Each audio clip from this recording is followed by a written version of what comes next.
The United States Special Forces units conduct joint operations in Japan, and the Japanese military and the United States, U.S., hold joint airstrike drills.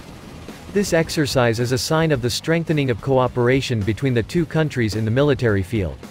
Japanese amphibious troops and U.S. Marines trained together at the foot of Mount Fuji on Tuesday, March 15, 2022. The exercise involves 400 Japanese Amphibious Rapid Deployment Brigade (ARDB) troops and 600 U.S. Marines. The exercise is part of a 3-week collaboration to hone interoperability between allies. Osprey troop carriers with tilted rotors were used during practice. Japan is revising its decade-old national security strategy this year. The goal is to deal with China's growing military stance. The joint team of the Japanese and United States, U.S. Air Forces conducted joint exercises for the first time on 2018, Friday, the 1st of December 2018, at the Japanese Air Force, ASDF, Field of Self-Defense Forces in Narashino, Chiba Prefecture. This parachuting exercise is not only carried out by the ASDF, but also with elite U.S. troops such as Green Beret and other U.S. Special Forces at the Okinawa base. The 1st Brigade of the Japanese paratroopers showed their ability to jump from a height of about 300 meters from the ground, or the same as the height of the Tokyo Tower. About 2,000 elite air forces from both countries carried out strategies, such as island defense, followed by raids on targets. In addition, for the first time joining troops from the Infantry Brigade located in Alaska, is to make Japan-US cooperation even better. Meanwhile, the Japanese Basic Forces, GSDF, starting in March 2018 its new headquarters called the Ground Squadron, which is one unit of the 5 divisions in Japan, was established. Including a special unit used for landing operations, the Amphibious Professional Special Forces were formed as a large-scale unit reorganization effort will be further developed, he added. U.S. and Japanese warships, led by the aircraft carrier USS Abraham Lincoln, conducted joint naval exercises in the waters between Japan and the Korean Peninsula for the first time in 5 years.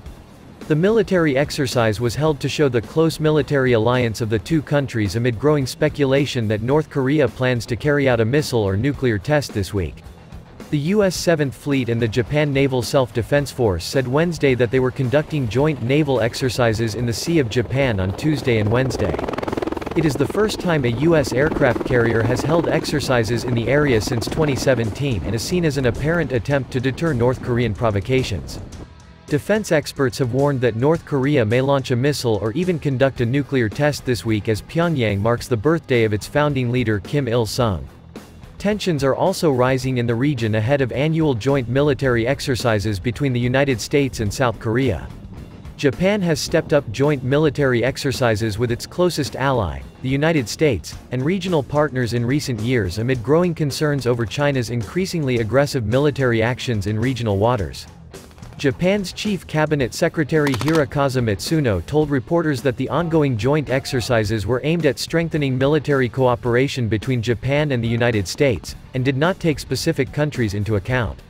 We will continue to strengthen the Japan-US alliance's deterrence and response capabilities and do our best for our country's defense, he said. The Japan Navy Self-Defense Force said its destroyers JS Kongo and JS Inazuma, as well as Japanese F-2 fighters, joined the USS Abraham Lincoln Carrier Strike Group to strengthen the Japan-US alliance's capabilities for effective deterrence and response. We seek to contribute to regional peace and stability, the Japanese Navy wrote on Twitter. A Japan maritime self-defense official said they could not reveal when and the specific location of the ongoing joint drills until they were finished. Tensions have been rising in the region because of North Korea's spate of missile tests this year, including its first intercontinental ballistic missile launch in more than 4 years. Some experts say North Korea's recent missile tests are meant to perfect its weapons technology and increase its influence in negotiations with the U.S. They say North Korea will soon launch an intercontinental ballistic missile or satellite-carrying rocket or conduct a nuclear test in the coming weeks.